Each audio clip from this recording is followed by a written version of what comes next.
Okay, question number 1. Slide number 4, advanced topics on classes and objects. Okay, let me go to that slides first.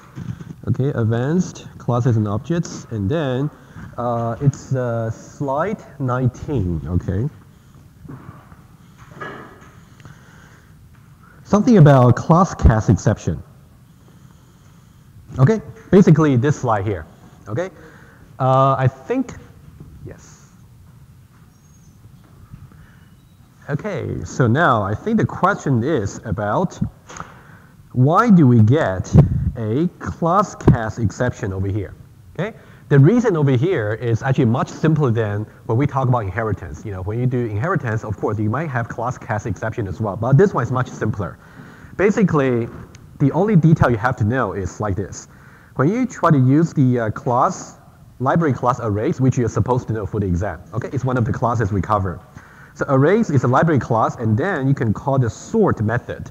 The sort method, by the way, use merge sort under the behind the scene, just for your information.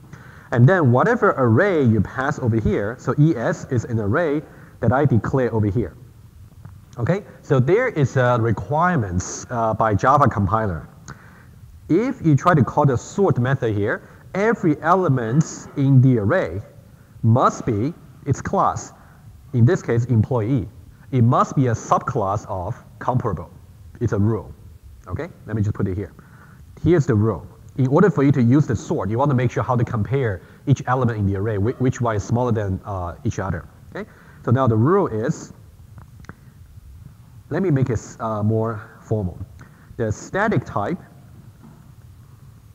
of each element in the array must be a descendants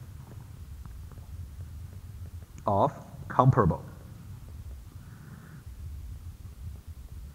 Okay, now in this case, you can see over here, you can see for ES, Alan, Mark, and Tom, what's their type? You can see over here is employee. However, employee is just by itself, it's not a descendant class of comparable. That's why you actually got this class cast exception here. And now how can we fix it? Well, you implement that from comparable, right? That's exactly, I believe, in the next slides. You simply say, I have another class which looks very similar to the employee over here, except I say for that class, I'm going to implement the comparable class.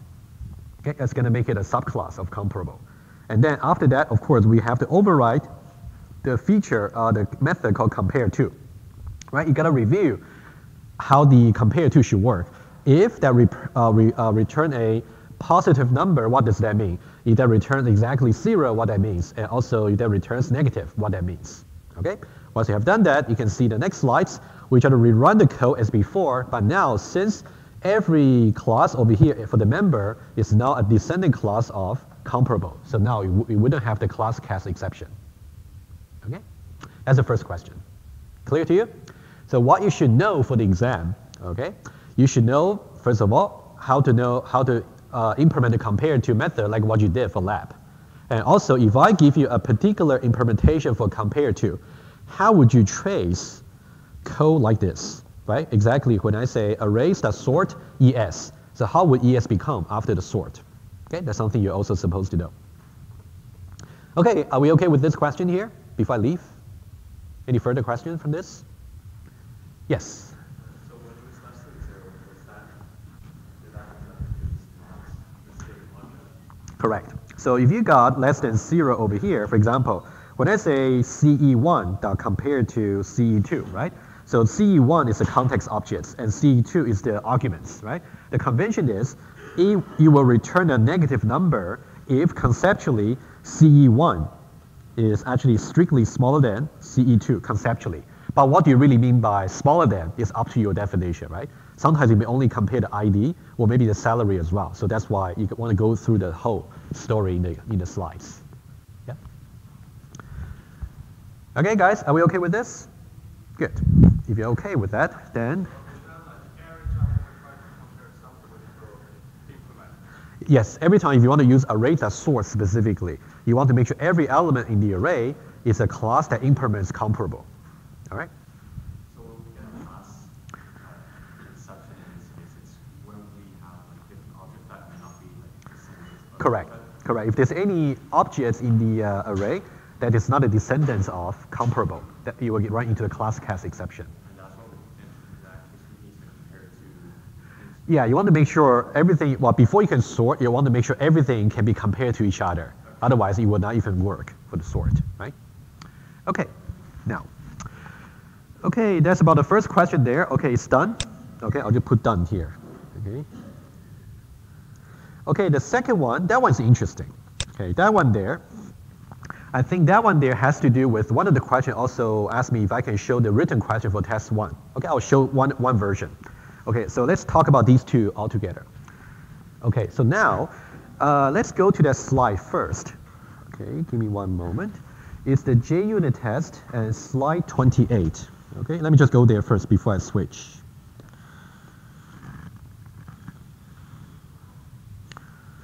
Okay.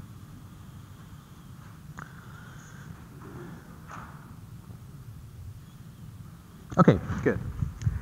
Now, it's this fragment of code over here. Okay? Before I talk about this fragment of code, let's review something very quickly. So when you study the notes again, the critical point is, I'll show you the slide quickly. Okay? If you try to recall about this particular example over here, we're talking about a counter. Okay, counter of type C. Okay? Now we say that the only allowed values for a counter will be either 1 or 2 or 3. Okay? Basically, okay? When you are at value 3, okay, actually 0, 1, 2, 3, so only 4 possible values. Okay? If you're in the largest value already, you cannot try to increment anymore, in which case you will just give a value too large exception. In the case where you're at the minimum value already, you cannot try to decrement anymore, in which case you will simply get a value too small exception, right? Just let's recall that. Okay, so the counter value should be between 0 and also 3. Okay, let's keep that in mind. Now, let's go back to the particular slide that your colleague got questioned about. So now let's look at from line number 1 to line number 10. The question was, why do we need the fell over here? That's the question. Okay, why don't you look at only 10 lines of code? Look at that. Okay, and now what I can tell you something is, the reason that we need try and catch was because if you look at the increments method over here, let me just go to increments, okay, just to make sure you understand the definition there. One of the previous slides. So increments is over here. Let me see where it is. Counter increments. Okay, over here. So if you look at the counter implementation over here, right? So we got counter, let's say for the increment method. So we are basically saying that if the value for the counter is already the maximum value, in this case, if that's already equal to 3, in that case, we're going to say we're going to throw a new exception of type value too large exception, right? And to really make sure this is also reflected on the API of the method, we also say throws value too large exception. Okay, just to review. Okay, having that in mind. So that means every time when you try to call increments, it may or may not throw the exception. If the value is already 3, you might throw it.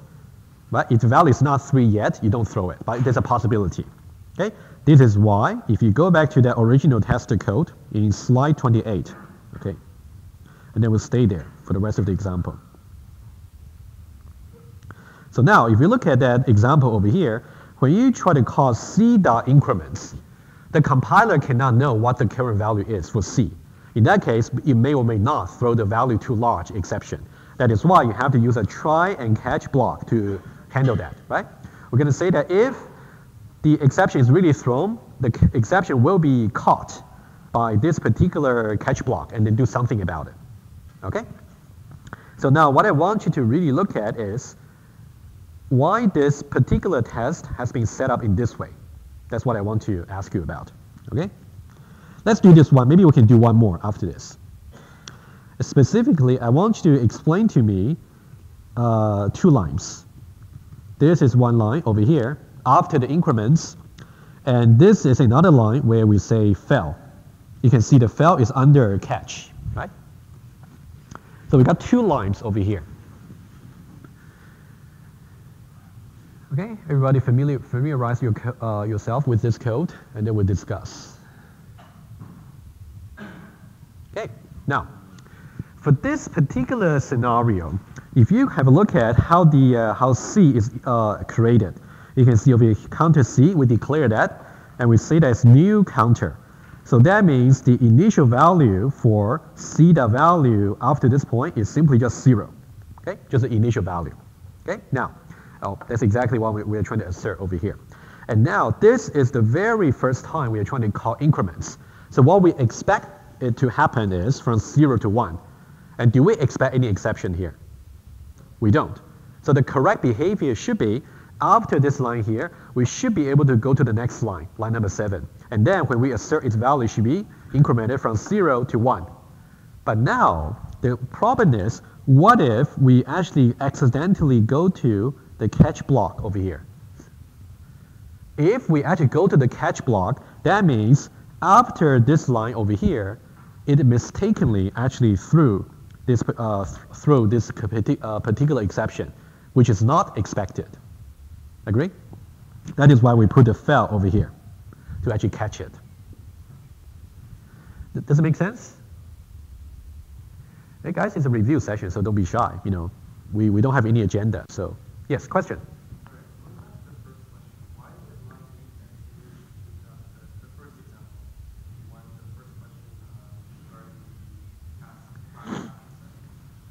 You mean the first one, class cast exception? Wow. Wow, that's kind of I'm related to this, right? What about it?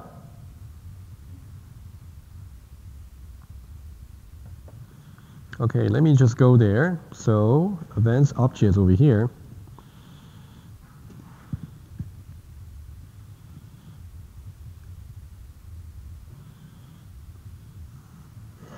What about it?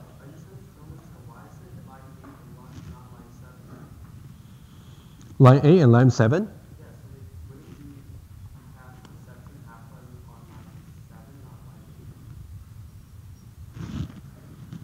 Line 7, actually I agree. That should be line 7. Yes, that's exactly when you actually call sort, it's going to throw the exception. I agree, it's a typo. That's good. Yep. So line number 7 over here, exactly when you try to call sort, it's going to trigger the exception. Yes, that's good.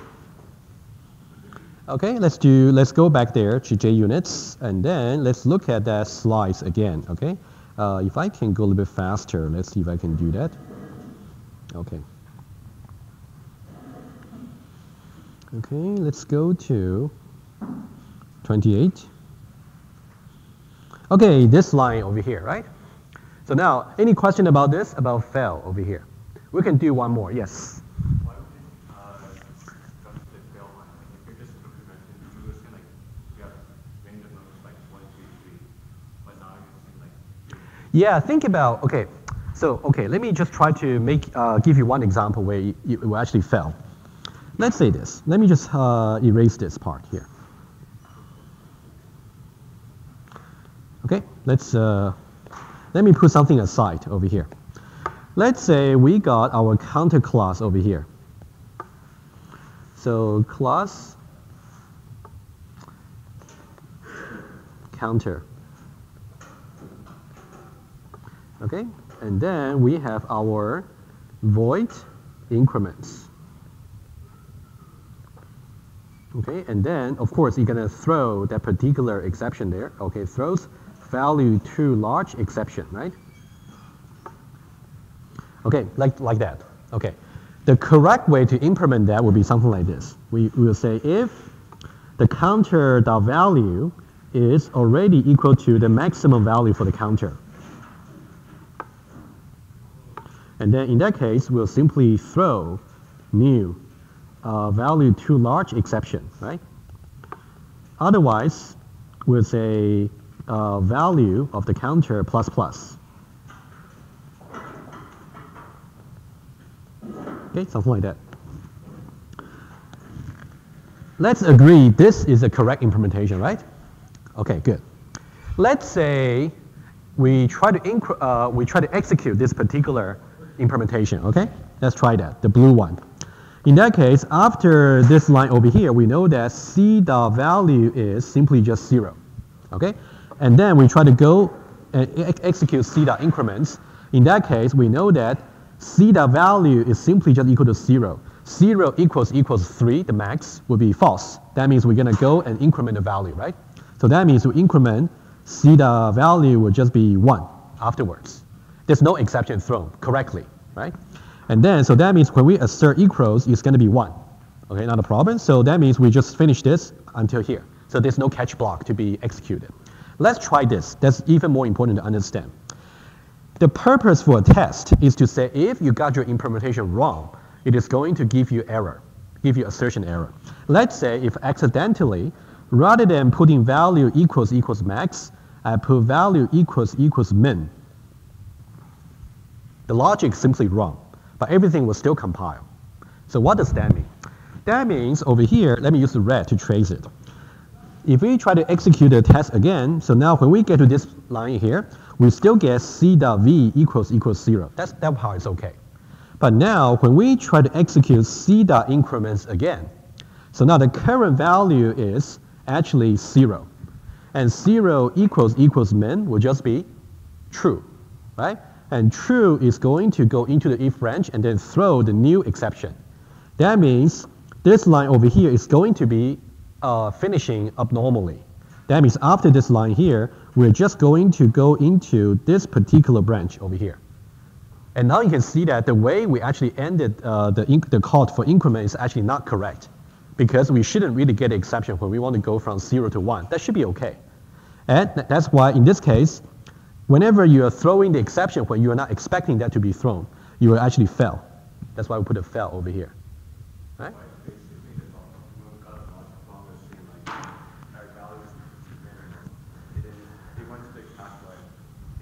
Yeah, exactly. Yeah. So in this case, the implementation there is simply just wrong, because if we just put min over here rather than max, that's simply just wrong. That will actually throw the exception when you actually don't expect it. That's why we just put a fail over here. Okay, makes sense? Okay. Okay, we can try to see if there's another one we can look at together. Okay, how about this one here? This one is basically the same logic, but it's a little bit reversed. Okay, let's try to look at this one here.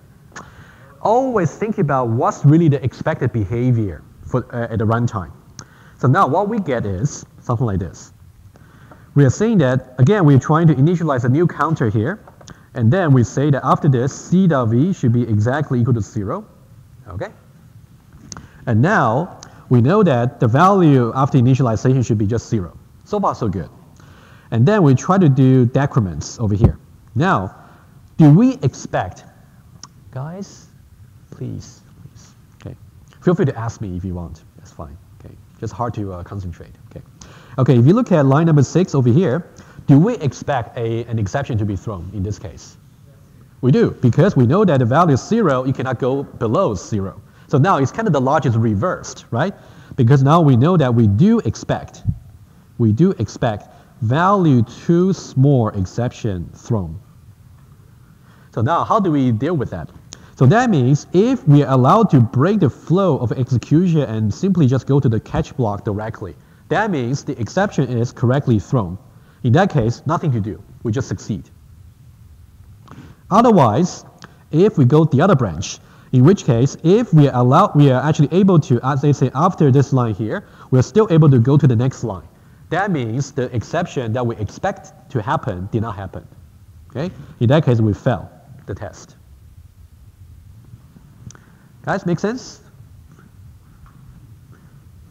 The two examples over there are actually kind of symmetric to each other. In case number 1, okay, when you study the JUnit test, I would say that's a very important pattern to actually study for. If you look at this one here, what do we expect? We don't expect the exception to occur. That is why when the exception does occur, we are going to fail. On the second example over here, we do expect the exception to occur. That means if we actually go to this particular one and we that means exception actually occurred, so we don't do anything, right? If the exception actually didn't occur, that means we can go to the next line without any trouble. That means we got a fail. Yeah, yes.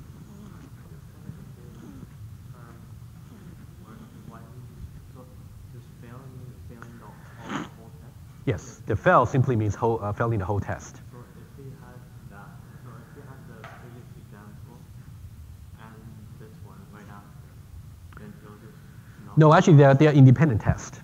Oh, independent test. So when I say fail, I only say fail this particular test decrement from minimum value test. So then if we do it together, then No, actually, they're complete independence. So you can think about this is just an independent test over here, right? So when we say fail over here, we only fail this particular test. On the other hand, if you try to fail over here, let's say here, if we fail over here, we only fail this particular test without affecting others. Okay? Are we good? Or, okay, let's now go to one of, yes? line 7, how do you get that message? For line 7, how do you get that? Line number 7? Yeah, basically, if you try to execute this test in JUnits, it's going to display on the report panel. Well, I mean, like, you know that we have the validation is down in hash block, for instance. Mm-hmm. But how do you get line 7 that message? That would probably make it fail in that case. I don't quite get it. So you only reach number 7 if C.increments did not throw that expected exception, right? So if you get there, that means it's going to fail this particular test and then print this out to the panel on the JUnit in Eclipse. No. So you either go to fail over here or you just go to the catch block. Okay? So you should really be familiar with how the execution flow goes when you got try and catch. Okay. All right. Let's now go to one of the questions back in the lab test, for example, one of them. Okay. Okay, let's try this one here. Let's say we got our circle class over here. Okay, we got circle here. And then we got radius as the attributes, and then we got set radius, okay? And then we say that if the radius is negative, then we simply throw negative radius exception, right? And then we say throws negative radius exception, right? And if it is not negative, then we simply set the radius to be whatever input it is. Now, can you just consider, so now you got a chance to redo it, okay? If you look at test A, is it appropriate or not?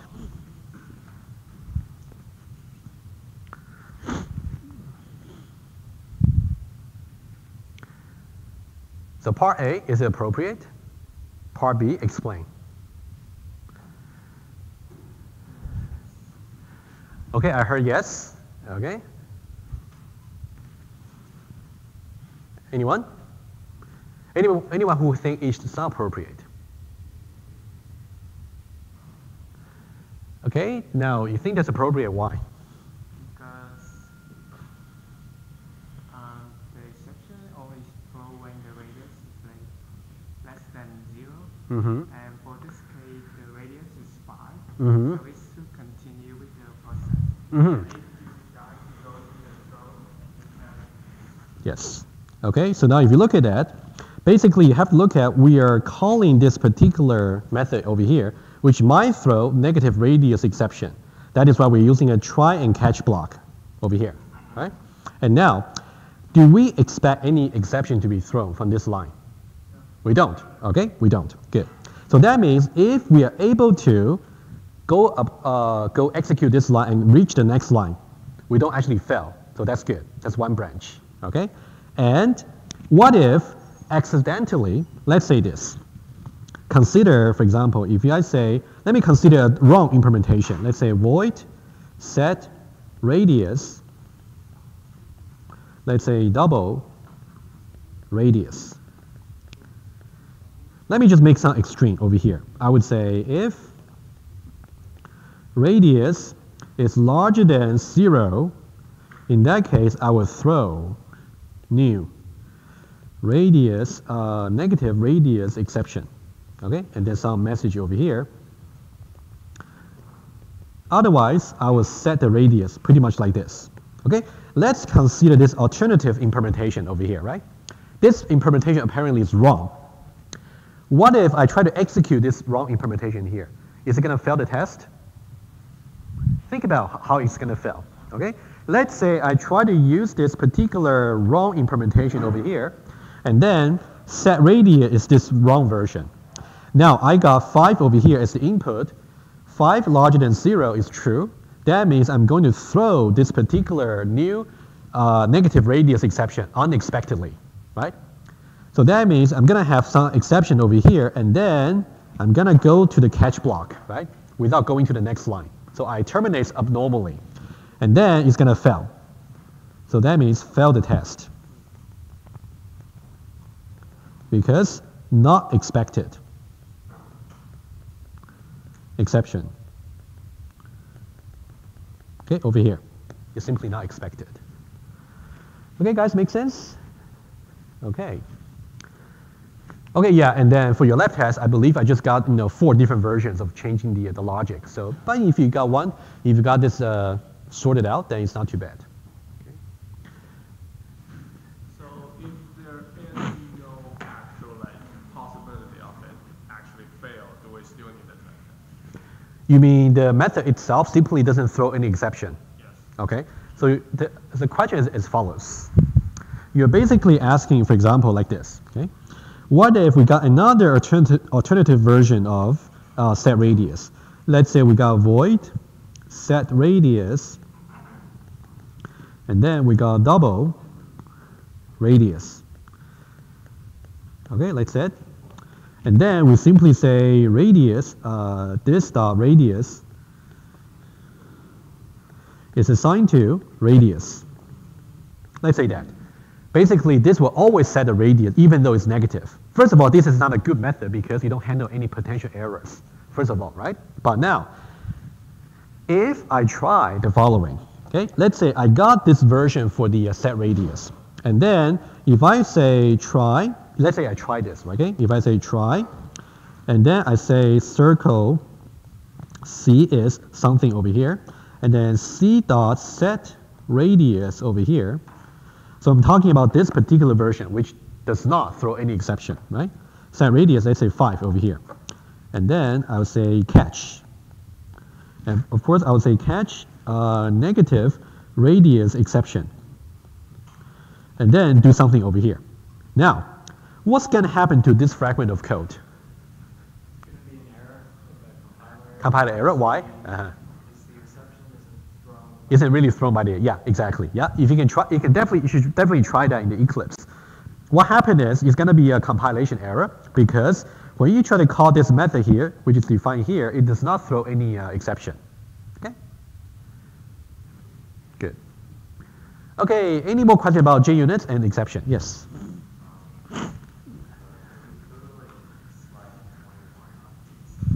Slide 21, sure. On the exceptions or JUnits?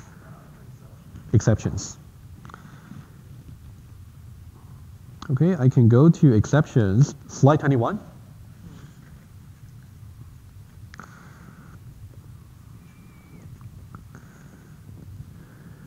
Yes, what about it?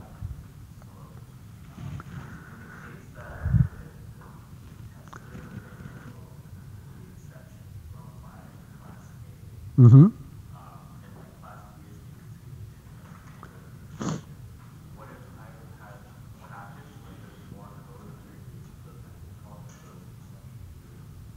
Okay, so first of all, let's review the principle. The principle is when I say error over here, I mean, for example, if there's an error over here, let's say class A, I'm trying to define method A, and then take some input variable, input I, and then let's say you can say throw new, let's say negative value exception. Let's say we do that, okay? So now, basically, you want to make sure every time if you try to call this MA over here, you got 2 options over there. Either you do a try and catch, Or for that particular method you're calling, you just say throws that particular exception, right? Either catch or specify. That's the principle, right? So now you can see that, let's say for this class B, we are really trying to call that particular method MA. Okay? So now for MA over here, you got two options. Either you can wrap it around, try and catch. Catch this particular negative value exception. That's one way. Or you can say, if you don't want to do the catch, you can simply say for this MB, you can also throw negative value exception. So you can do, oh, sorry, there's no detail over here, just like that. Okay, so you can go either way, but not both. Yeah, if that makes sense to you. Underneath where? Okay, let me try that, okay.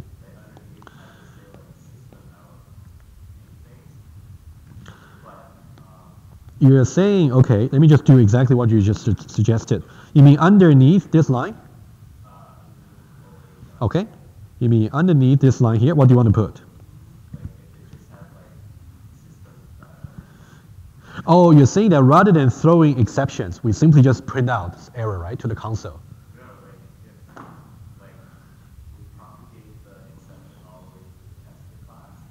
Yeah, that's fine. That's fine. I'm just saying if you got, again, you got two possible options, right? Either you can say try and catch. If you don't want to do a try and catch, you must throws. Must put throws negative value exception as part of the header for the method. So if the method, like if line OA.MA class B throws an exception, it will be propagated later. Yeah, to be more precise. Yeah. No, you wouldn't. Okay, I see what you mean. So let's say this. What you're suggesting something like this. Let's say we try to add a new line over here. Let's say after OA.MA. Let's say system.out.print line. Okay, and then I'll say error over here. So this print goes exactly after OA.MA. That means you can only go to the print line if OA.MA ends normally. But if there's an exception thrown from OA.MA from over here, then you wouldn't reach that line. True.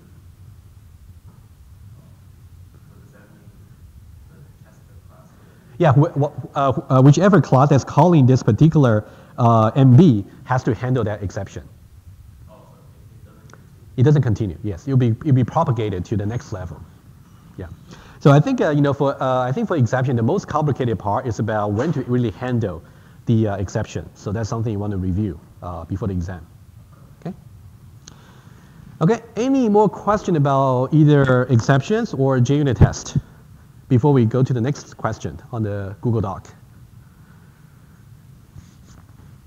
Nothing? Yes. Sure, I can do that.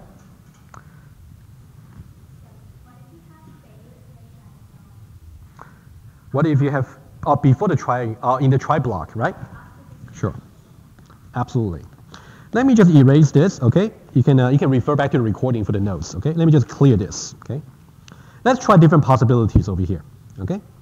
Let's try the following. Let's say, hypothetically, can we imagine that this part is gone? Let's say.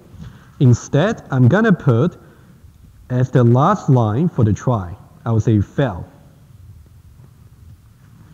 Okay? Now, same question. Is this test method appropriate or not? No. Okay? Explain. Anybody want to try? Except for Jordan. I'm pretty sure he knows very well. Anybody want to try? Just give it a try. Yes. Another Jordan. Yes. It's a valid radius, so you're not going to fail it. You shouldn't fail it there. Yeah, so, okay, let me, yeah, you want to be a little bit more specific over here. Okay, let me help you a bit. What does it really mean if in the execution at runtime, if you can reach this line, what does that mean?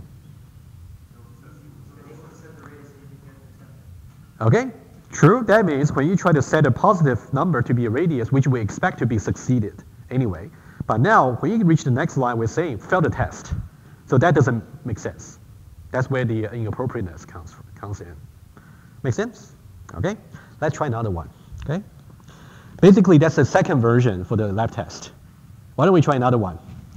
What if I try to get rid of this, I put -5 over here. Now is the test appropriate?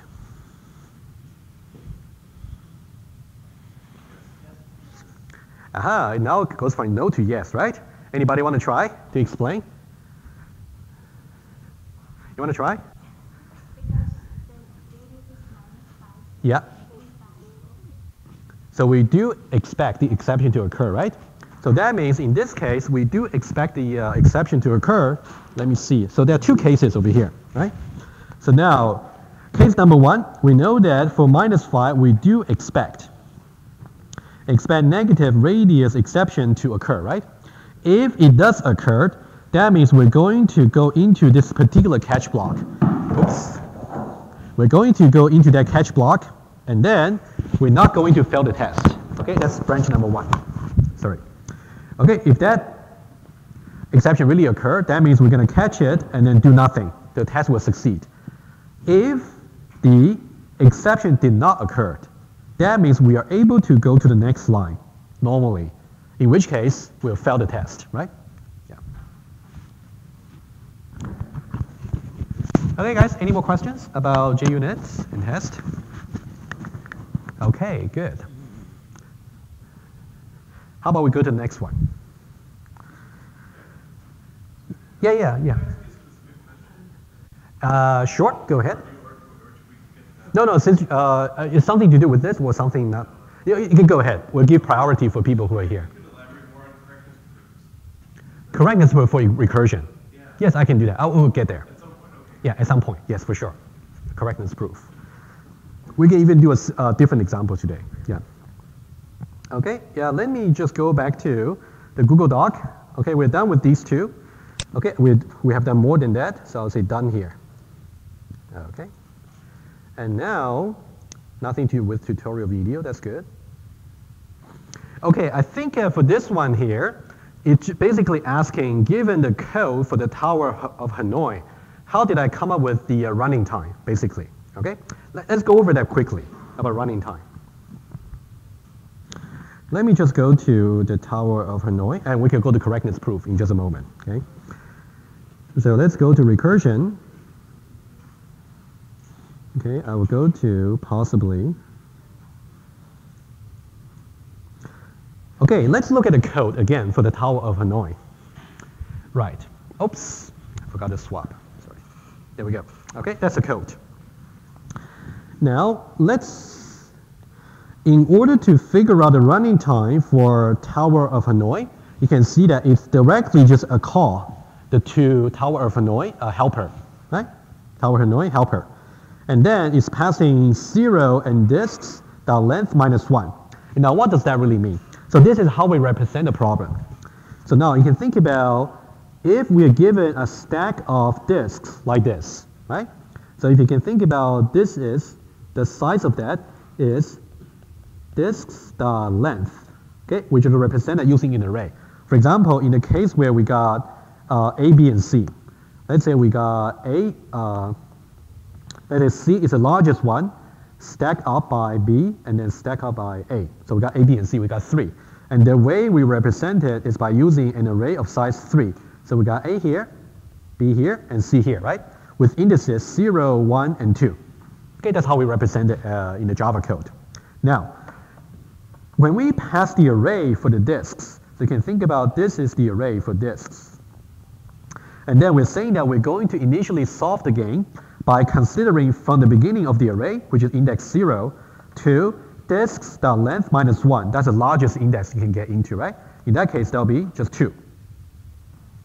And then we are saying that we want to move from a pack to another, right? The way we figure out a pack, remember we got 3 packs, P1, P2, and P3, right? Let's say initially we got C here, B here, and A here.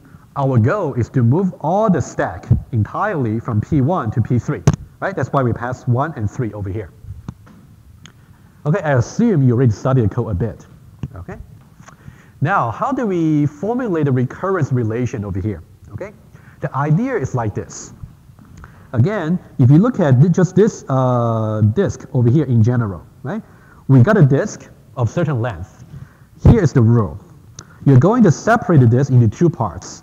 The first part is simply just the bottom one, which is the largest, okay? Just a single one, versus everything else, which means everything else that's strictly smaller than that.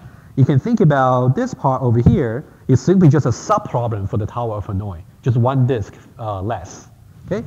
In that case, you can think about it's simply disks dot length minus 1, right? That's how we separate the problem into two parts, the bottom one and also everything else, okay? So now, how do we formulate the recurrence relation? You have to look at the base cases, in which case we got either this or we got that, okay? Either that or that. This is the base case, right? The base case is telling us whenever you got from is equal to 2, that means the range of indices is simply contains just one index there.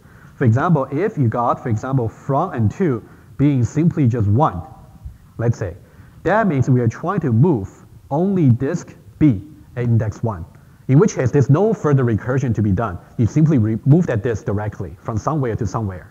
Okay, that's a base case. Okay, and now in the base case, we simply just do a print statement over here, right? We want to print this particular disk from the origin to destination, depending on where it is. Okay? And now, what will be the running time for this? Well, no further recursion, no loops. That'll be just constant, right? So in this case, you can simply say for the pink one, you can say running time, usually we say t, and then we say that whenever from is equal to 2, as we said, it's based as if we are trying to consider an array of size 1. Okay? 1 is just 1. That's a base case. Any question about the base case? Okay, what about recursive case? The recursive case, as we said, is going to consist of 3 phases. So it's going to be phase number 1, phase number 2, and phase number 3. Okay? How do we calculate that? If you only look at the code structure here, this is a recursive call because we're trying to call the same method over here. And this is just another recursive call, and we're calling that for another time. Now we want to know exactly what's the size of the sub-problem. Okay? So now I can draw your attention to this. So now you can see that when we first try to call to helper, we got from, and then we got to, right? When we try to make the recursive call, we got from, and then we got to minus 1. So this is where the problem size is reduced. Let me make one example. Let's still get the A, B, and C. And think it this way. Let's say this is the array of disks. Let's say we got A, we got B, we got C. Okay?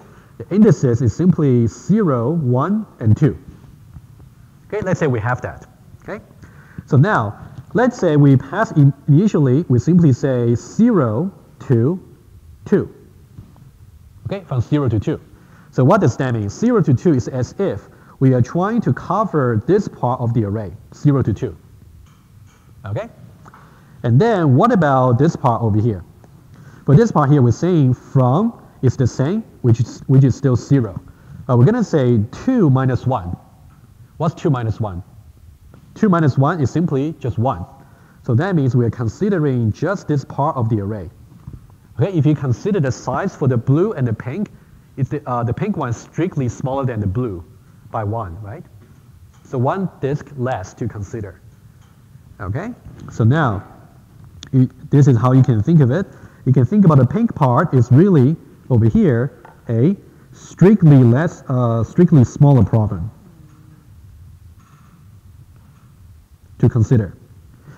How much smaller? Well, if you got from and to, which is the blue one, in this case is of size 3. We got 1, 2, and 3. But now if you got 2 minus 1, so that means you only got 0 and 1 to consider, in which case the size is simply 2. That means we're reducing the problem size by 1. So now how do we put them up together? Okay? So now you can think about to helper over here. This first recursive call is basically the running time, but now the size of the running time rather than being just 1. So that will simply just be n minus 1. N is the original problem size, and then we're reducing that by just 1. So it's n minus 1. Okay? And similarly, this is also t of size n minus 1. Okay, what about here? The print one. The print statement over here, we are simply moving a particular disk from somewhere to somewhere. There's no loop and no further recursion. So that one there is simply just constant. And over here, to calculate the intermediate peg, that's also just constant. Right? If you should add them up together, this is what you have.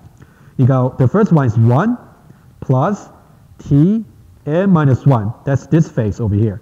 And then plus this particular middle step, plus 1, and then plus another recursive call. In that case, that'll be t n minus 1. Okay? If you try to add them up together, what you will get is 2 times t n minus 1, and then plus 2. Okay, that's what you will get. Can you just say plus C? Is that wrong? Huh? Can you just say plus C, or is that wrong? Plus what? It's the constant. Yeah, it's just a constant. Yeah, but here I'm just saying 2. 2 is a constant. Yeah. Okay, and that's about the recursive case. So if you combine the two cases together, so this is case recursive case, and this is the base case. Okay, so you got a recurrence relation with 2 equations there. Questions? Well, you're pretty familiar with the code, right? That's why I didn't really review the code structure. If you haven't, you may want to look at the code before you can understand the formulation. Okay, that's my advice. Yes? Huh? I am. That's exactly what I'm doing here. Yeah, of course, if you want to calculate the time complexity, you want to formulate a recurrence relation first and then unfold it, right? That'll be the next step. Okay? So given the code, you're going to formulate the recurrence relation like this, and then you want to solve it, right? And then once you solve it, you can determine what's the highest term, and then you can prove the big O for that, right? Questions? Okay, as usual, I'll take silence as a yes, right? You're okay, right? Okay. Maybe we'll see on Friday, right? Okay. Seriously, no questions? Yes, go ahead. So how do you get the time complexity? What would be the next step? Well, the next step, good question. What will be the next step? Once we formulate the recurrence relation, by the way, the best way for you to understand the code structure is by tracing this particular call. So I'll leave that to you. We did do it in the class. And now, how do we solve it? Okay, but this is what we get eventually. Okay, so this part over here is just a constant. So I simply said 2 or 1, doesn't really matter. Or we can simply say C, some constant. Either way is acceptable. Okay, this is just a constant. And then how do we solve that? Okay, so as what we did in the last class, last Monday. So what we did was we simply say T of n. How about we just do it quickly? So now let's say this is the recurrence relation you have. How do we solve it, right? So let's see how we can do it. I might need some space over here. Okay, solving recurrence relation.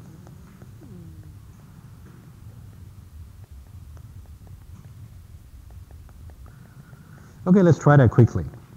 So you have T of 1 being 1, and T of n is 2 times T of n minus 1 plus, let me say 1, just a constant. And now how do we solve it? The strategy we do adopt, it will be to unfold it. Okay, it's unfolding. So let's say we start with this. If I have T of n, which is equal to 2 times T of n minus 1 plus 1. Okay, just literally the rule over here. How do we unfold it? Basically, what you got to do is you're going to say now n minus 1 is going to replace n. Okay, that means n over here is going to be n minus 1. Okay, so what we have is 2 times t n minus 1 minus 1, that'll be n minus 2. And then plus 1, of course, plus 1. And then what we get is 2 times this particular one plus 1. So this part over here is simply just t n minus 1. I'm going a little bit quick, but hopefully you get this, right? Okay, that's the first unfolding. Let's do one more. If you want to do another unfolding, so what you should do is, let's say we want to unfold for this particular one. So that means we're going to replace n over here by n minus 2. That means n over here is going to be n minus 2. n minus 2 minus 1, n minus 3. Okay? That means what you will get is 2 times t n minus 3 n plus 1, right? And everything else stays the same surrounding it. Okay, and then 2 times this, and then plus 1. Okay, now what we want to do, you got to imagine that we're going to do this unfolding for a number of times until we actually can reach the base case. Okay, so now, so I'm going to say dot dot dot. Eventually, what we want to have is we want to reach T1. Okay, as you can see, there's a pattern over here. 2 times, 2 times, 2 times. And then plus 1, and plus 1. Okay, something like that. So, something like this. 2 times, 2 times. And then plus 1, plus 1, plus 1. Okay, pretty much like that, right? Goes on, the pattern.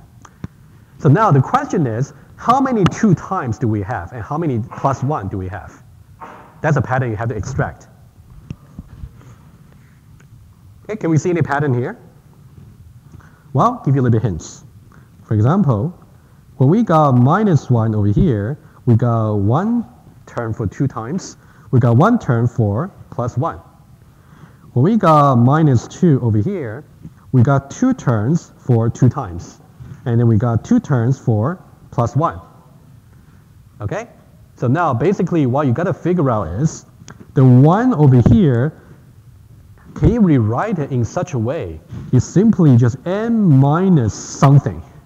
And that something there will correspond to how many times you're going to say 2 times, and how many times you will say plus 1. So what should be the question mark here? 1? Are you sure? N minus 1, exactly. So the question mark over here would be, let me use, okay, let's say over here, it would be just n minus 1. Right? If you say n minus 1, it will give you plus 1. So this 1 over here corresponds to that. So that means how many 2 times do you have? N minus 1. So that means 2 to the power of n minus 1. And also here, you also got n minus 1. So eventually what you get is 2 to the power of n minus 1 plus n minus 1. Okay, that's the unfolding. And then what would that be asymptotically? Well, exponential, right? Because the lower term, well, the highest term over here is exponential. Okay? Okay, that's just a quick review. And then we know that this guy here is simply just is big O of 2 to the power of n. I would say any recurrence relation you are given or you formulate, if you want to unfold it, you have to see what's the pattern for you to get to the base term, the base case. Okay? Of course, you can also, we also did the case for binary search. That's how you eventually get to the base case. You take log n. Okay? You can see it's not exactly programming, just more about math, right? You already did binary search? Huh? You already did binary search today? No. Questions? Yeah. When we have the recurrence relation, it's pretty straightforward. It's exponential and polynomial. When it's logarithmic, Yeah, I would say intuitively, if you got an array of size n, if every time you call the recurrence, make a recursive call, you just reduce the size by half. And it's log. It's most likely log. Okay. Yeah, of course, you had to unfold the recurrence relation to see that's exactly, you go from n to n over 2, n over 4, n over 8. Eventually you get to 1. How many times of unfolding do you have to do? Log n. That's the pattern. Okay, so Yeah. That's in general the pattern for log n performance. Yeah. I believe in 3101, you actually learn a more systematic way to do that can handle any arbitrary recurrence relation. So,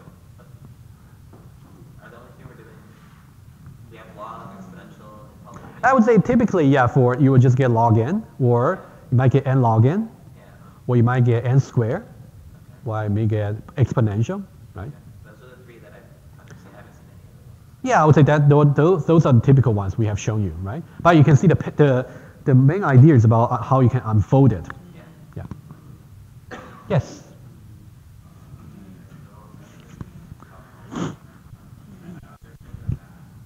The math? Which part? Which part of the math? The pattern. Okay. So. Okay, let's go line by line. Okay, just make sure. Are you okay with going from this line to this line? That's okay, right? Good. And notice that. Okay, let me say one more. Are you okay with going from this line to this line? So far, so good, right? Okay. Basically, what we want to do is we want to actually generalize the way we unfold it, so that eventually we can get to a term in the middle that is T1. Because once you reach the base case T1, there's no more unfolding to be done. Agree? Good. So now, let's imagine we get to that case over there. But now what we want to sort out is how many 2 times do we need over here? And how many +1 do we need over here? That's a question. And the only way for you to answer that is by observing from the first line, right? In that case, you can see we got -1 over here. In the case of -1, we got only 1 turn of 2 times and only 1 turn of +1. In the case we go to the second line, after the first unfolding, we got -2 over here, right? In that case, we got 2 and 2 terms, right? And here we got +1 and +1, 2. So how many times you got to multiply 2 together correspond to what's the minus something you have over here, right? That's the pattern. Of course, this is only specific to this particular recurrence relation. I'm just trying to show you how you can grab the pattern and try to generalize it. If you see a different recurrence relation in the exam, you may have to observe a different pattern, right? Yeah. How would it change to this +n+1? Plus n plus 1? Yeah. What do you mean?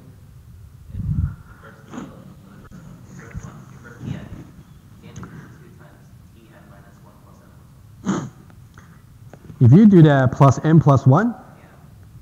well, you got to do unfolding and then do the exercise. Yeah, but how would you find out? You find out.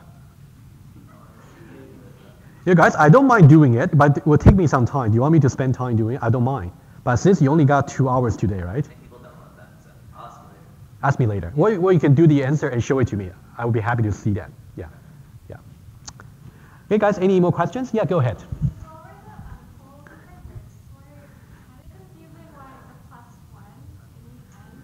The unfolding for merge sort? Yeah. Okay.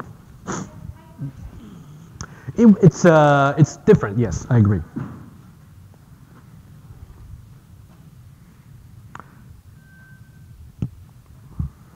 Let me give you some idea to start with, and then you can complete the rest. Again, it's going to take quite a bit of time, so we may got other aspects that people may want to listen to.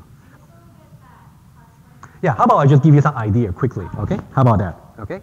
Hopefully that will help you just to get started. Okay, I'll do very quickly merge sort. I'll give you some idea quickly. If you go to merge sort, okay, that's the code for merge sort, okay? Very quickly, okay? So now conceptually, let's see what we have over here. So basically you have to, so this is the part where you do the split. Okay, you do the split.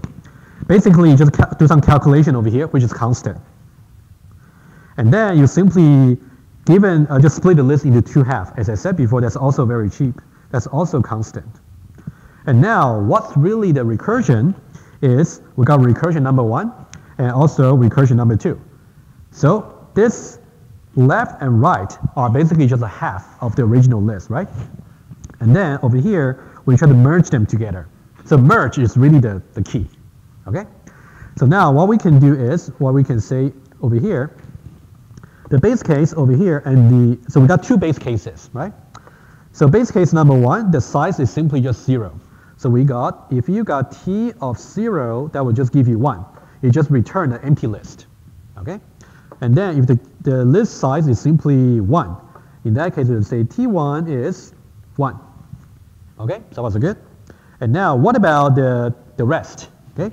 For here, we're gonna do some split. I would say tn We're given a list of size n.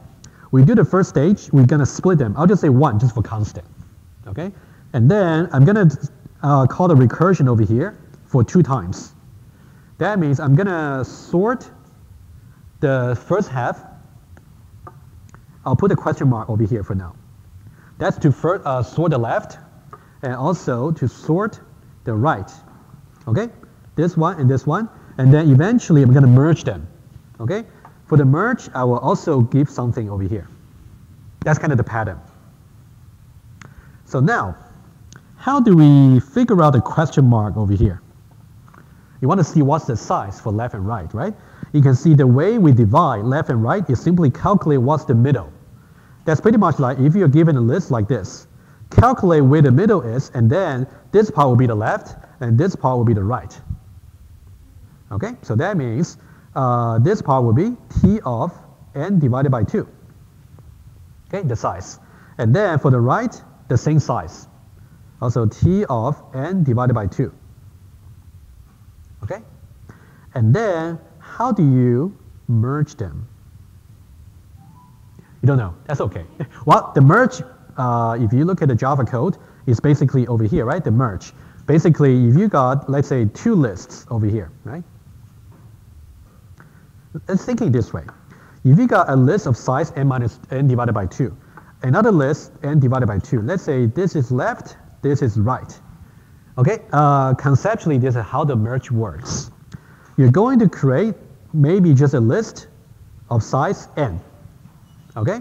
And then you're going to choose from left to right for the left, and also from left to right for the right, and then to see which element to grab from. For example, let's say if the first element over here is 1, and the first element over here is 2. So now we know that we gotta choose between 1 and 2. So which one should we choose in this case? 1. So we choose that and put it here, and then move the pointer to here. And then we're gonna compare this value over here and this value over here, right? And then we'll just go on like that. So eventually we're going to fill in this final array that's representing the merge. Okay, you can think about eventually how many elements do we have to fill in for this particular array? It's n. So that means, yeah, that means the running time is just n.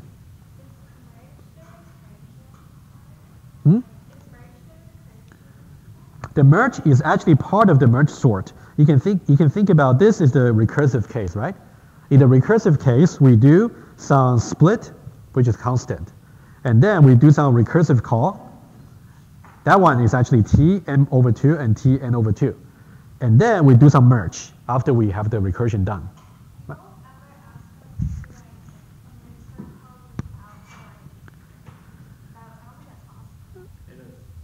Say it again, I don't quite hear.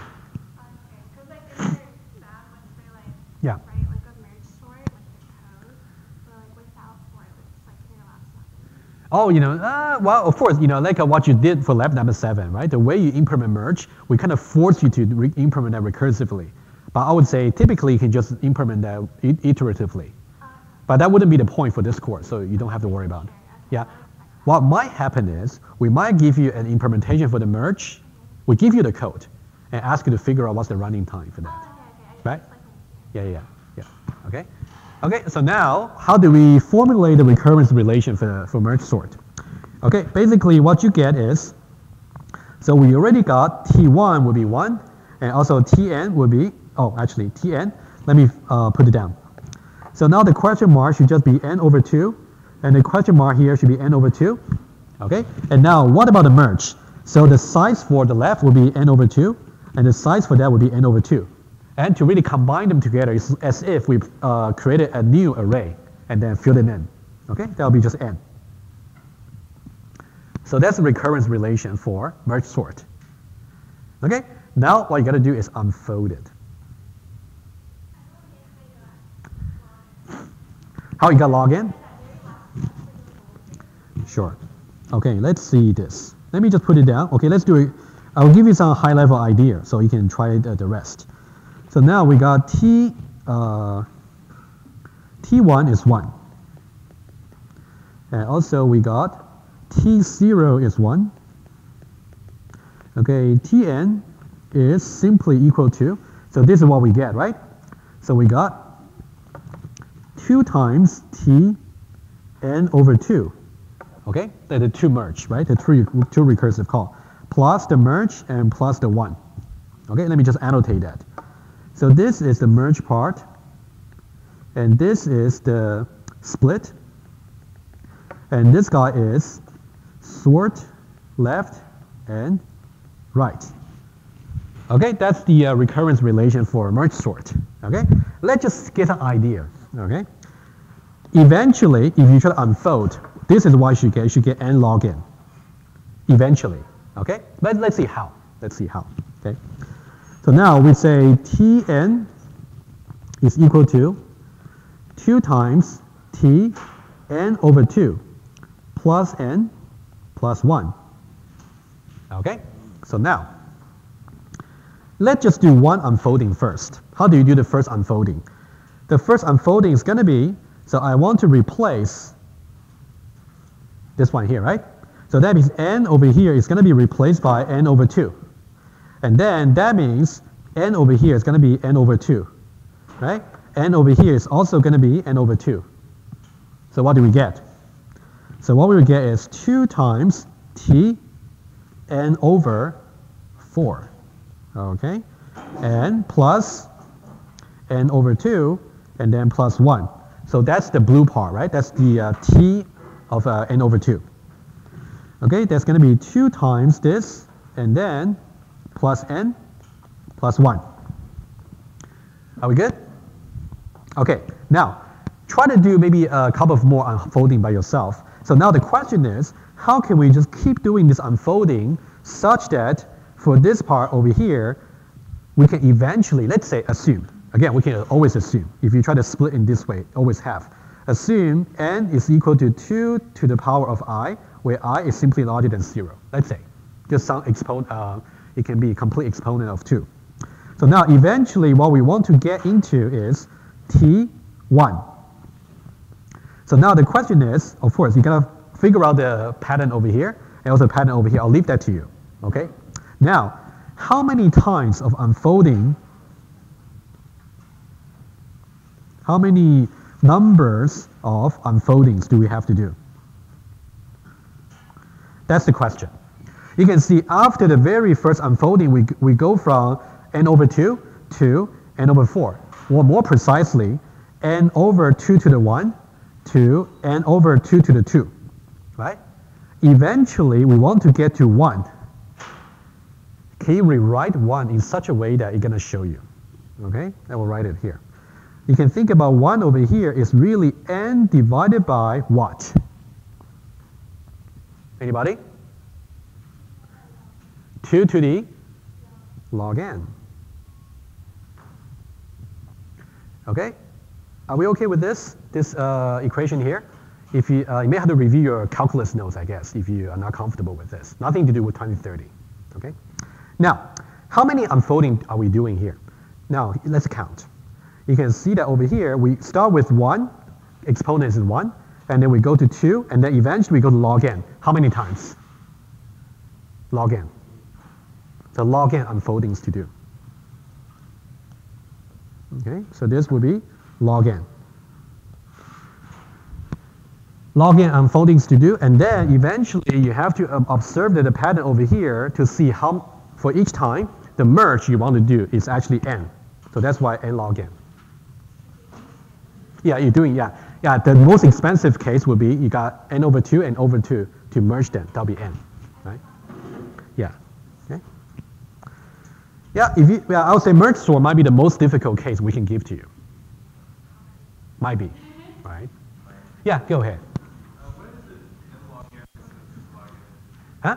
What is it It's because, okay, log n simply tells you how many unfoldings you have to do, going from the initial size n over 2 down to the ultimate 1. That's about how many unfoldings you have to do. Now, you want to say for each unfolding, for each line over here, this line here, this line here, and this line over here, what would be the extra work you have to do for each level for the recursion? You can see that for the very first level, we got to do n for the merge, to merge 2 arrays of size n over 2. And now for the second level, you still have to do more work over here. That will be the work to merge 2 arrays of size n over 4, right? You just keep going. Let me show you one diagram on the slides. If you recall this diagram we showed you briefly in the last class, like this diagram here, right? Again, hopefully this diagram makes a little bit more sense now. This corresponds to how many unfoldings we have to do, going from n until just 1, right? The size of the array when we reach the base case. Now for each level over here, for the first level, we gotta merge these two arrays. That will be n work. And when we want to merge these arrays, that will be big O of n still. So at each level, you just have to do this much work. So that'll be n log n. Yeah. Any more question about unfolding, etc.? Should we do a little bit about correctness? Okay, correctness. Okay, about correctness. And then we'll do one example together, okay? So for correctness, let me just give you some general principle, okay? Given a recursive method, okay, let's say you're given something like this. Let's say void method n, and then you have some input over here, and then you have a series base cases. If something, you do something without recursion, else if you do something over here without any recursion, and you got else, let's say. And then over here you have some recursion. And then over here I'm going to use a different color here just to tell you it should be a strictly smaller problem that you're trying to do, right? Just a general pattern. Now we do one concrete example together. So now, in order to prove for correctness, what do you have to do? Okay, here are the steps you got to remember, okay? So you got to say proof by mathematical induction. Mathematical induction. Okay, step number 1. Okay, you have to prove the base cases. Okay, and number 2, you have to state inductive hypothesis.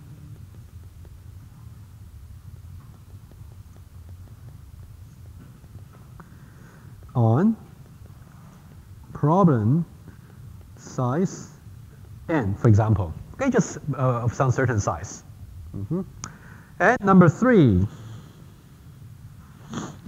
you have to argue about the correctness of problem size n plus 1. Okay, basically you just argue for a strictly bigger problem, how should we solve it? Okay, and while we are arguing for that, you can say apply the. Okay, let me just have some shortcut here. So that's going to be inductive hypothesis. Okay, apply the inductive hypothesis to conclude the proof. That's kind of the general guidance, but let's see example, okay? Now, let's see how we can solve it. For one example, right? How about something you haven't seen so far? Quite an easy one. Okay, now just, you don't have to worry because I'm gonna post the notes anyway. So let's do this. Okay, let's say this.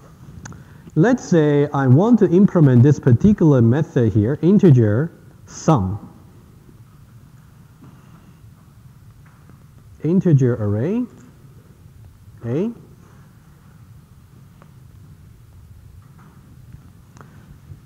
I got an array of integers.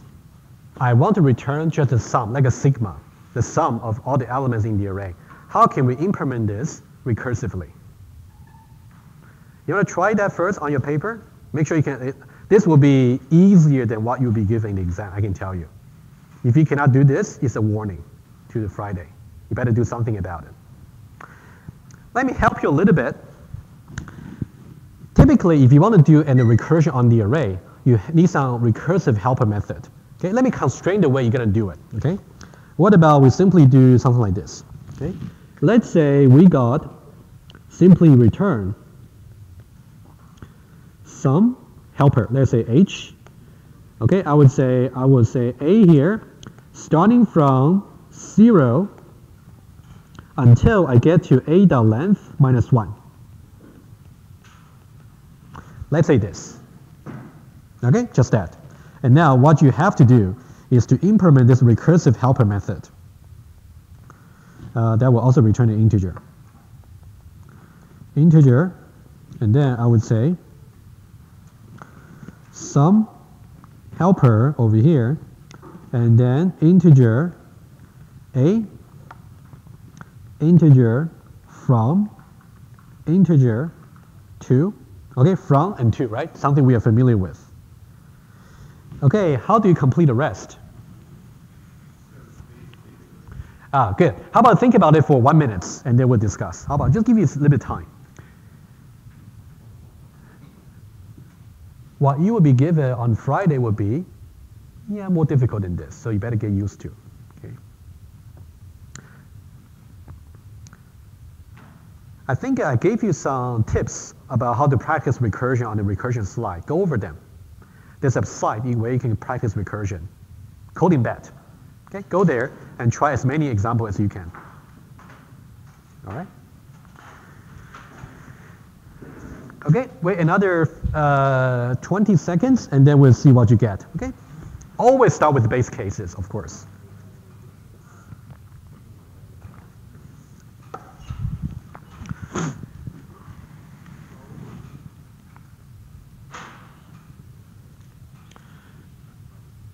Okay, anyone? First base case.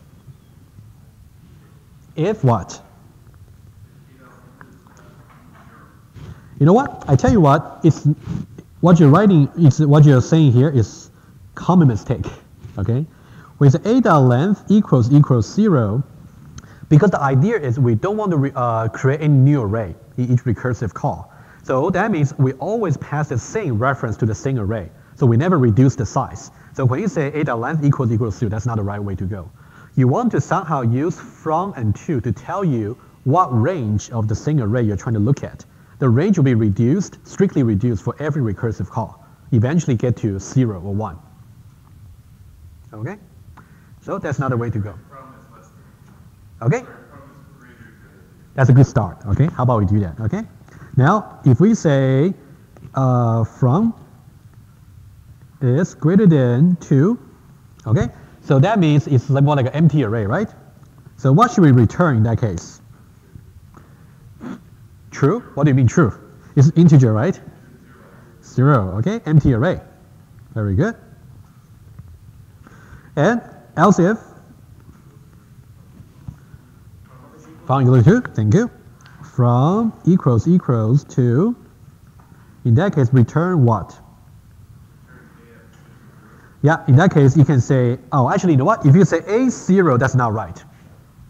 Because from and to might be different number, right? It might be at a particular index in the array. So when you say A0 here, I'm glad you mentioned that, okay? So just avoid. Yeah, you rather do it wrong now, right, on Friday, right? That's not right, okay? So what you have to say is A from, or A2, doesn't matter, since they're equal. Okay, now let's complete the recursive case, else. What should we do? So now, here's the thing. You want to somehow combine the answer you get from the recursive call. Okay, let's see what we're doing here, conceptually, right?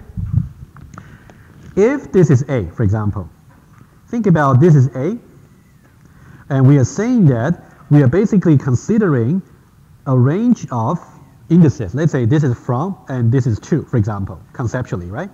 From to.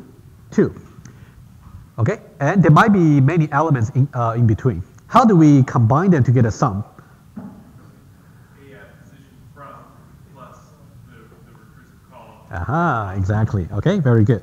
Conceptually, what we want is, we want to say this is the part we want it to be solved recursively. Okay, basically from plus 1 to 2, right? Let's write it down. So this would be from plus 1, and then we can calculate this right away, recursively. Okay, so this will be the pink, so the pink plus the green. Okay, so what we get is something like this. So we'll say a position from plus, and then a recursive call. Some helper over here. Now, how do we pass it? A, the string array, call by value, right? Good. Return it. Yes, absolutely. Yeah. Well, if you miss the return, we'll be okay with that in the exam. But just don't deliberately miss it. Maybe it's the 1 mark off. Yeah. Yeah, just be careful. Yeah, I didn't check careful. Yeah, don't take risk. Yeah. All right, good. Okay, that's about the sum. Okay, hopefully that looks reasonable. Guys, are you okay with this helper method here? Okay. How do we prove it? Well, let's apply the pattern here together. Okay. Now, I tell you what, since this is quite mathematical, right? Wow, since sum is like a sigma. Let me just show you one thing if you're convinced by it. You learned about sigma, right, in your either calculus class or, I don't know, some math class. If I have something like this, I will put it here. The critical insight to this particular proof is, if I say sigma, okay, I is x to y, okay, from x to y, okay? And then I would say some term, okay, some term, some expression. Actually, let me say a. Some term, and then I would say simply just I. Okay, let's say sigma. How can I split it into 2 parts, right? It would be simply just equal to a x plus sigma of I would be, what should I put here? X plus 1.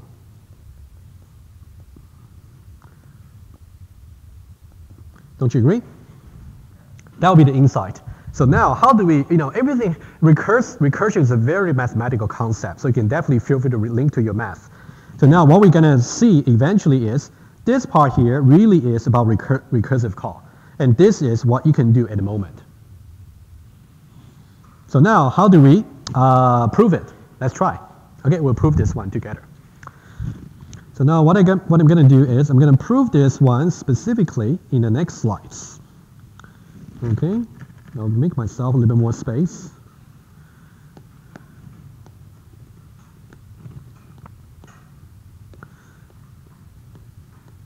Okay, like that. So now, how do we prove it? Okay, now let's try to prove it. Again, the way we prove it, base case first. Okay? Now, base case. Base case 1. You know what? And at the moment, I also need to, let's say the line of the code.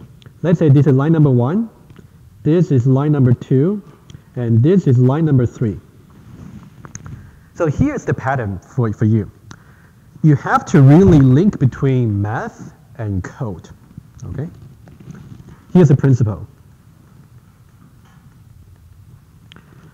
Link from math to code. And when I say code over here, I mean line numbers. For each of the base case or recursive case, this is what I would do. I would say, mathematically speaking, what does it really mean when you want to sum up an array that's empty? And then I would tell you exactly in which line of code I did this that correspond to the math. That's how I prove it. Okay, let's try. For base case number 1, I know that so this is first of all math. For empty array,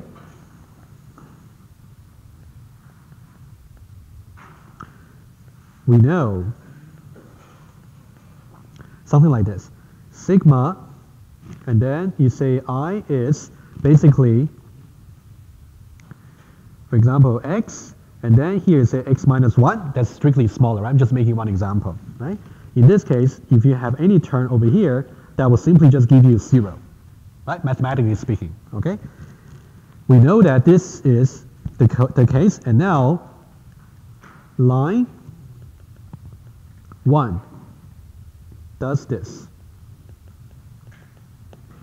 exactly here. So when from larger than 2, we know that it corresponds to empty array. In that case, empty array is like an empty range of numbers we would like to add up. Mathematically speaking, we know that it should be equal to 0, and we return exactly 0 from line number 1. Okay, are we good for this? Okay, do the same for base case 2. I'll leave that to you. Let's think about how do we prove for recursive case. So now, this is really important. Okay, base case 2 is for you to is exercise. Now, what about recursive case? So now we say that we state the following inductive hypothesis. Okay, inductive hypothesis.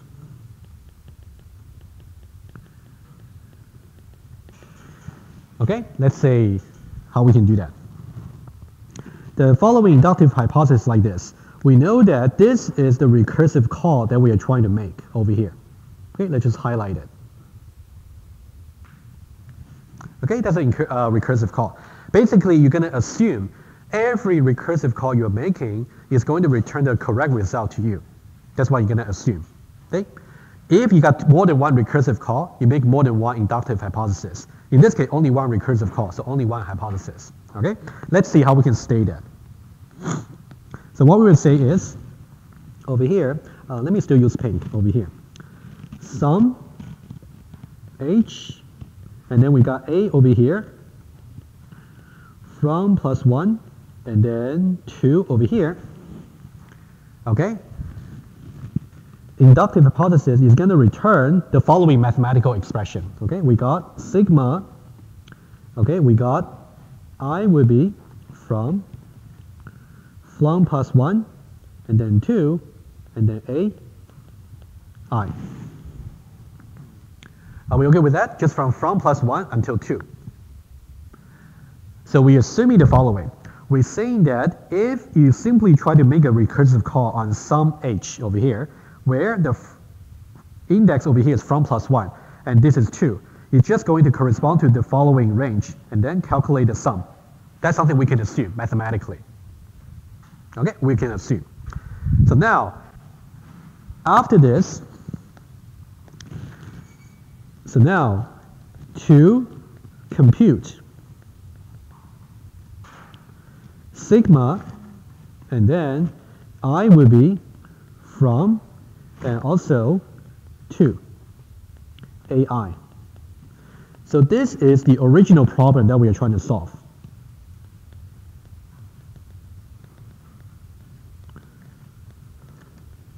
And don't you agree?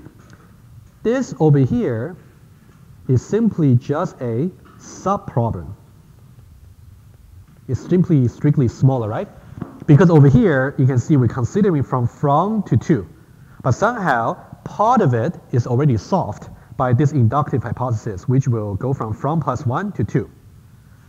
Right? Just bear that in mind. Now, how do we solve this original problem? We can make this exactly this kind of a split over here, right? Mathematically speaking. We think about what it should work conceptually, and then we link to the code to say my code does exactly this. Okay, that's what's going to happen. Okay, let's just say that to compute this, we do the following.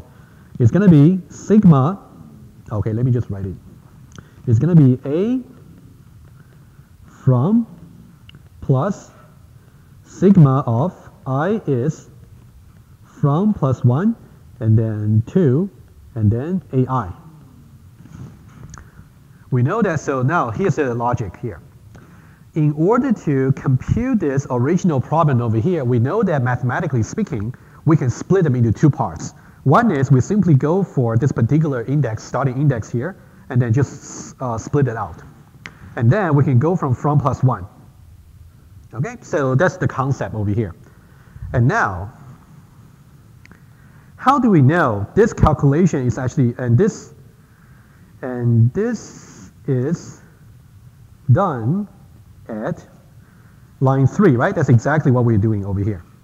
Okay, this is done at line 3, okay, with the inductive hypothesis. Why? Because we know that over here, if you look at this particular one, let me just highlight it. If you look at the part in green, how do we know the part in green is going to be correctly calculated by our code? We assume it. Yes, exactly. If you look at this part over here, that's exactly according to the inductive hypothesis, where we assume this part over here is exactly calculated by this. And then at line number 3, that's exactly what we do over here. Okay, so things work together like that. Again, you got one side, you got the conceptual workings. And then on the other side, you see how your code implements the concept, right? Guys, are we okay with this? Okay, that's how you prove it, okay? I would say you follow the pattern, basically. Again, prove the base cases, and then assume the inductive hypothesis for each recursive call, and then try to work together how you combine the result from the recursive call together with other stuff to argue that they are correct. Yes, questions? Mind going back to the recursive efficiency? Yeah, we make. Something about running time or correctness. I think it's the running time. Sure. Yeah, let me just ask him. Yeah, any other question about this before I move on? Okay, which slide? Slide or iPad? Just the one you were working on. Sure, of course. I think I figured out why you Sure. Where? Merge sort or not merge sort. here? Tower Hanoi? Yeah. Yeah. Go ahead. Mm-hmm. So I think it's actually to the n minus 1, not to the n minus 1 plus n minus 1. Because, like, suppose you subbed in 4, right? So, like, suppose n was 4. Okay. So then we get so t of 4. You know what? So are you suggesting this one is not correct or some part is not correct? So it's obviously it's still O of 2 to the n. Mm-hmm. I'm just saying that I think the way you got that is Mm-hmm.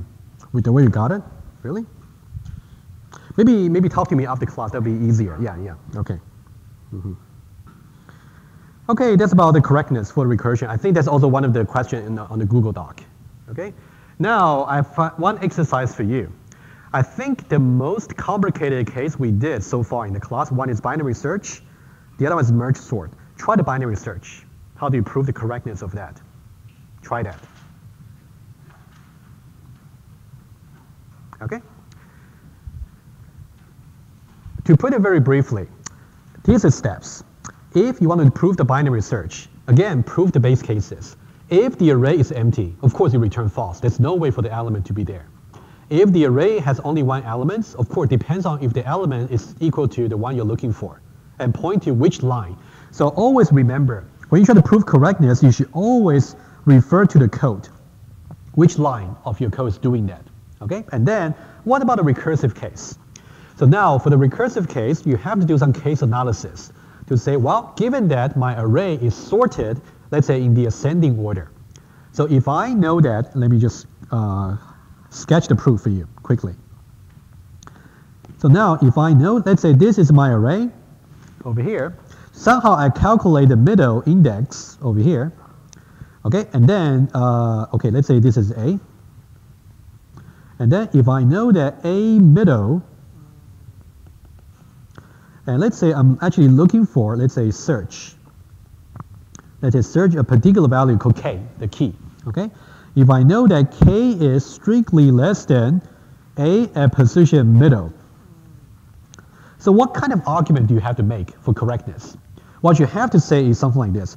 Why would it be correct if you simply just go to the left-hand side of the array in this case? Well, you want to say because the array itself is actually sorted, overall is sorted, so it's guaranteed if the K I'm looking for is strictly less than middle, that means if it does exist, it can only exist in over here. Okay?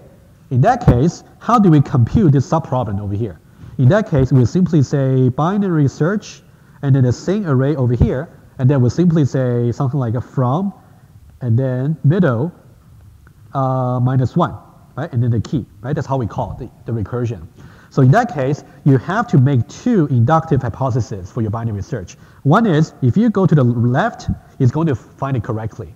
If you go to the right, it's also going to find it correctly. Either way. Okay, just hints to you if you want to prove for binary search. All right. Any more question about correctness, recursion, etc.? Okay. We still have some time. Okay.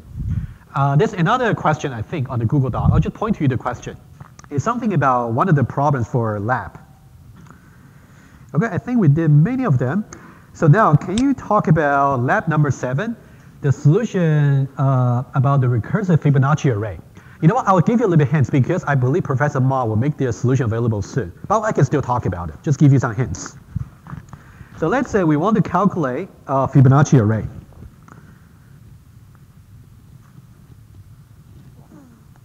Okay, let's say this.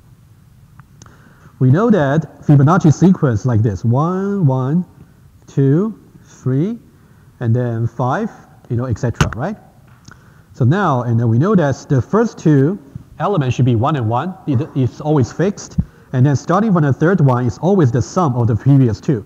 And here will be the sum of the previous 2, right? That's what we know about. Let's say we try to program this method recursively. Let's say integer array, Fibonacci array, I believe that's how I call that, Fibonacci array. And then I'm going to get integer n. Okay, n can be any number, let's assume, can be 1, can be 2, or actually can be even 0. 0 means it's empty array. Okay, if I give 1, okay, let's try this. If I say Fibonacci array, if I give 0 over here, it simply return empty array, just empty. If I say Fibonacci array of size 1, so it should return an array of size 1 and contains just the first elements. In that case, just be 1. Okay, if we got Fibonacci array, let's say 2. In that case, there should be 1 and 1 over here. Okay, if I say Fibonacci array, let's say 3, again, it'll be size 3. So 1, 1, and 2. Okay, etc. So now how do we program this method recursively, right? That's a question. How do we do that? Again, I'll give you a little bit restriction over here, constraint. So one way to do it, we know that we're going to return a new array over here. What's going to be the size for the new array? Size? N over here, right? Good. Okay. So now, what about we try this? I would say integer array result is new integer array of size n. Okay? And then eventually, I'm going to return the result. Let's say, eventually. And now what I would do is, there might be some base cases you may want to put it at this level. I'll just leave that to you. I'm just sketching the idea for you, just the main parts. Okay? So now, what I would do is I will do the recursive helper method here. That's mutator. What I would do is I would say Fibonacci array, and then I will pass, first of all, what I would do is I would say n over here, okay? This is what I would do. I would say n over here, the original arguments, and then I will put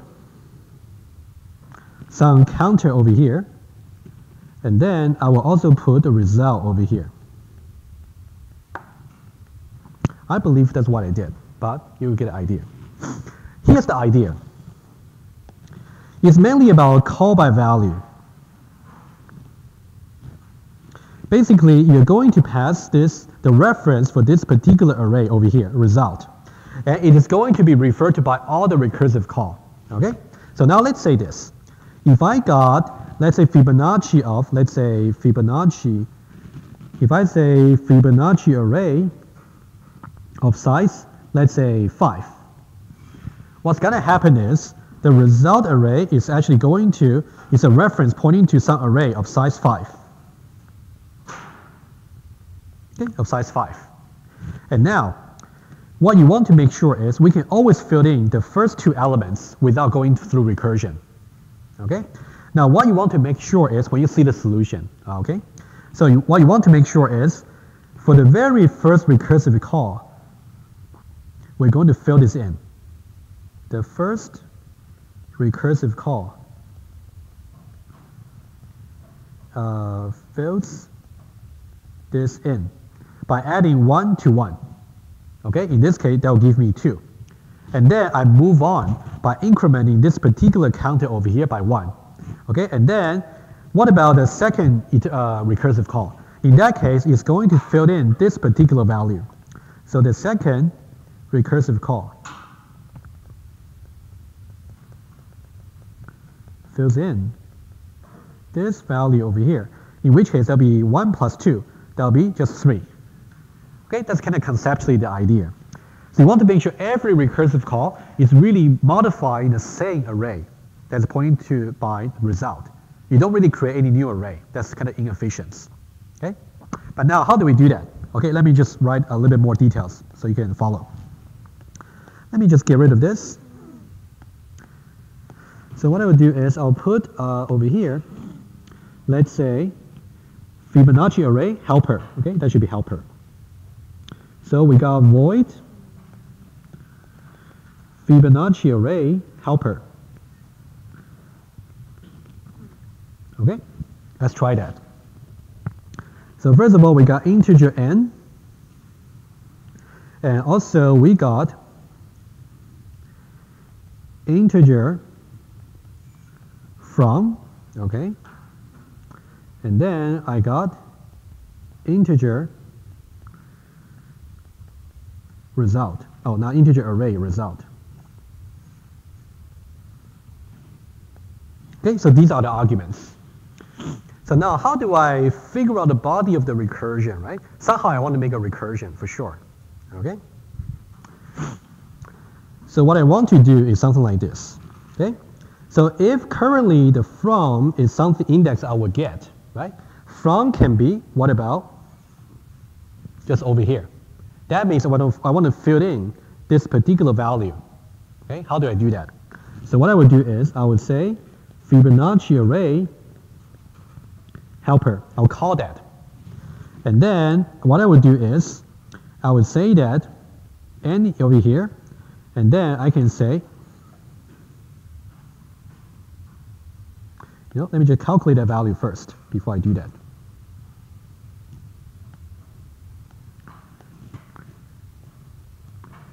So it should be result. So the result array over here, I want to say from. If I want to fill in this particular value in this from index, I should really get the indices for the previous two, right? That's what I should get. So that should be result at from minus 1 plus result from minus 2. Right? For this level, I can do it. Okay? For the very first recursive call, I can simply say, get this cell, I want to calculate the previous two value for the sum. And then if I'm here already, I'm going to calculate the sum for the previous two. That's what I would do. Okay? And now once I'm done with this, I want to recursively finish up the rest of the array. So what I would do is I will simply say Fibonacci array helper.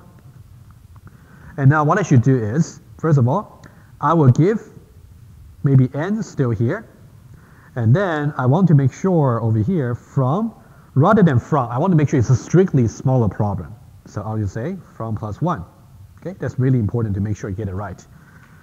And then after that, the same array over here. Okay, I'm just missing the base cases over here. I'll let you fill it in. So this example that you did in the lab is kind of different from what we discussed in the class, in the sense that you're trying to define some accessor which will return an array. The way we do it is by, first of all, create an array that is to be returned.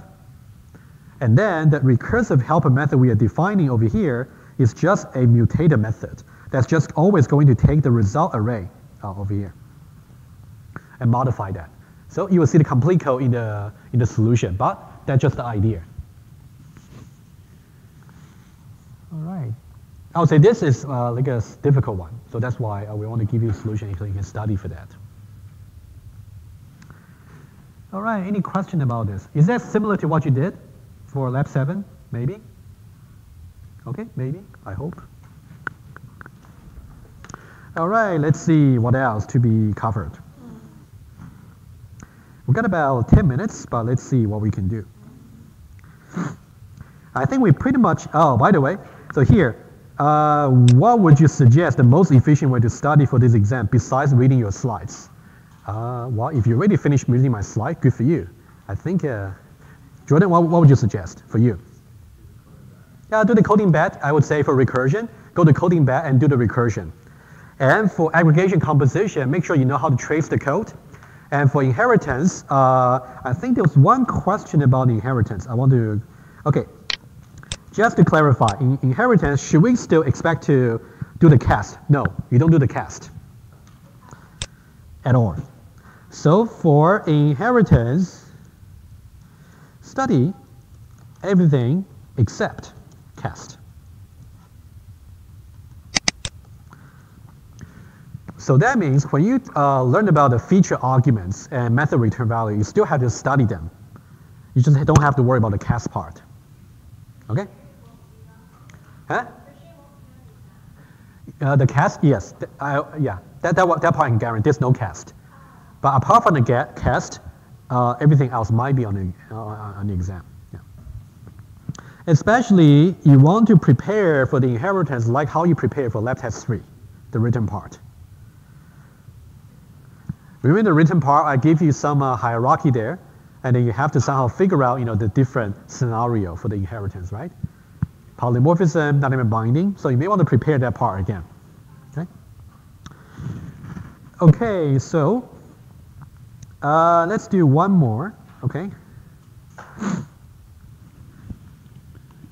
Okay, we already went over lab test 1 written questions.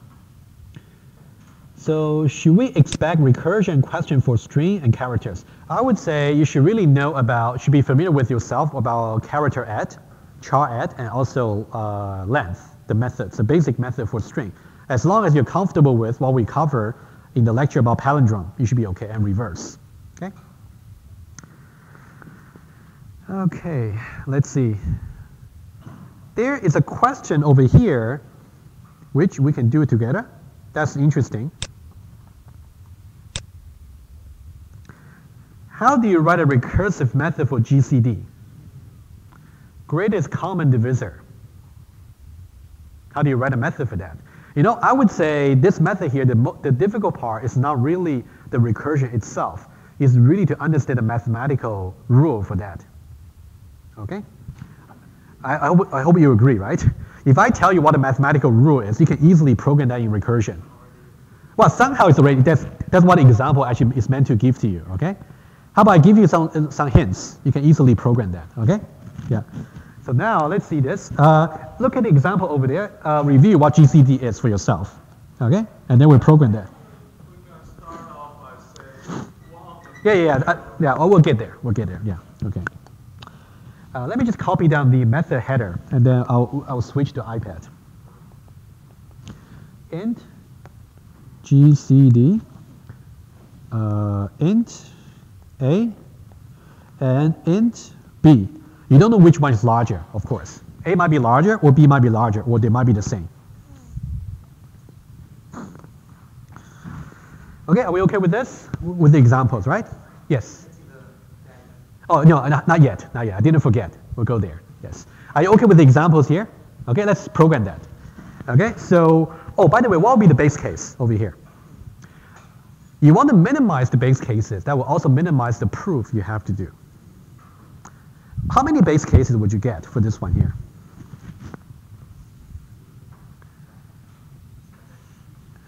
For example, let's say in the case of 4, 4, that means the two numbers are just the same. In that case, the GCD will just be the number itself. It seems to be a base case, right? That will be 1. And in the case where you got 0, 5, well, in that case, the bigger number should be the base case, right? Should be the GCD, right? Yes? Yeah. So what would, how many base case do you need? You think 2? I would say 1 would be sufficient. That's what I would think. Because if you get, let's say 4, 4, right? You can also reduce that to be somehow 0, 0. Somehow you can. Or 4, 0, that's what I meant. Yeah. Okay. Yeah, let's see this. I'll give you this, hopefully that's the simplest solution. Let's try that. Okay, how do we, base case? We'd say if, how do I say either one is 0? Yeah, 1. Yeah, of course. Yeah, A, if A is equal to 0, or B is equal to 0. In that case, we know we reach a base case. Now be careful, because in the case where we got 4, let's say 0, 5, or 5, 0, right? You gotta return the larger one number, right? You don't return 0. 0 cannot be the common divisor, right? So now we're gonna return whatever that's larger. Okay, in that case, either you can just do another statement over here. If A is larger than B, return A. Otherwise, return B. Okay, let's make some assumption over here. The assumption is A larger than 0, B larger than 0 to begin with. Okay, let's say we do have that to begin with. Okay, that's a base case. If you're comfortable with the conditional statements, this is optional, okay? You can even say that return A larger than B, question mark. If it is true, you return A, otherwise return B. So this is just some extra syntax you may want to get used to. I didn't really cover this in the class, but it's something called conditional expression. So this is a Boolean expression over here. If it is true, return this expression. Otherwise, return this. Do you actually use this a lot, Jordan? Do you use the conditional expression a lot? Oh, like the question mark? Yeah. Yeah, I use it sometimes when like I'm doing coding back. Yeah. Anyway. Yeah, okay, the pink part is just optional. Okay, you can feel free to look into that. That's not really required. Okay, now what about recursive case? Now the recursive case, basically, let's think about the mathematical rule. Otherwise, we gotta go for the recursive case. Now, how do we do that? So here's a mathematical rule. If I got GCD, okay, and then I got X and Y, what should that be? Okay, to really convince you, I'm not making this up. So if you go to Wikipedia GCD, I'm basically using this rule. Oops, I don't want to pay. I'll just say, okay.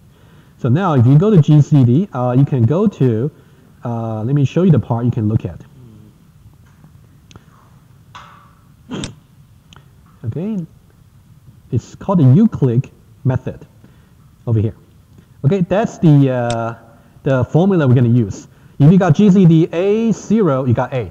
If you got GCD AB, where A is actually larger than B, in which case it will just be equal to A GCD A mod B. Okay, so how to really get intuition behind this formula is beyond the scope for this particular example. Okay, I'll just say for this particular one, you can apply this rule. Okay, you can look at that on the wiki. So now how do we program that? Okay, this is what we're going to do.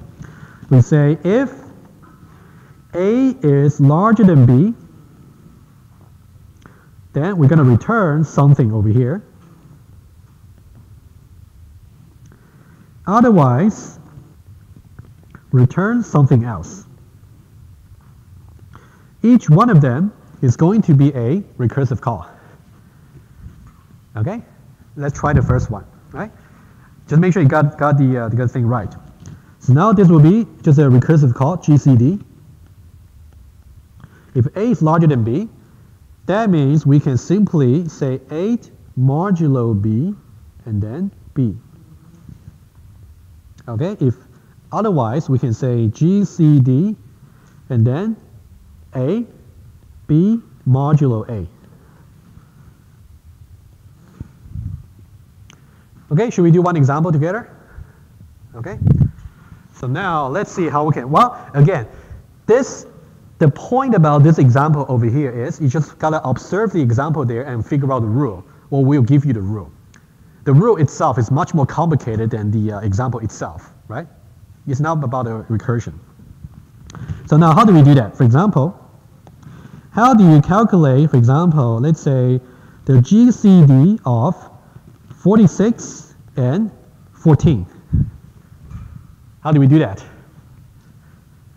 Well, what's the final answer, by the way? What's the final answer? Can you calculate it? 2, right? Good. Let's see how we get to 2.